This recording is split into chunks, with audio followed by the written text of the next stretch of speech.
Hello everyone, কেমন আছো তোমরা? চলো তোমাদের সাথে একটা ফুলের বাগান শেয়ার করি ছাদের উপরে। তোমরা যে বাগানটা দেখতে পাচ্ছ, এটা সম্পূর্ণ ছাদের উপরে। দেখো প্রত্যেকটা গাছে কত করে ফুল হয়েছে, উপর থেকে দেখতে কত দারুণ লাগছে। প্রত্যেকটা গাছে কত করে ফুল হয়েছে দেখো। চলো তোমাদেরকে আরেকটা জিনিস দেখাই।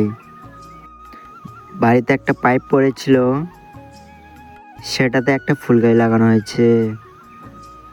দেখতে অনেকটা সুন্দর লাগছে। এটা তোমাদের কাছে কেমন লাগছে কমেন্ট করে বলো।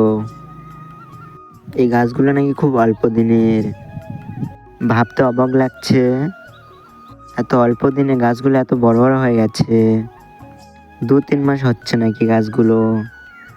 গাছ দেখো কত দারুণ লাগছে, সব থেকে বড় ফুল হলো এটা। আজকে ভিডিওটা এই পর্যন্ত। পরের ভিডিও দেখার জন্য চ্যানেলটি সাবস্ক্রাইব করে রাখুন।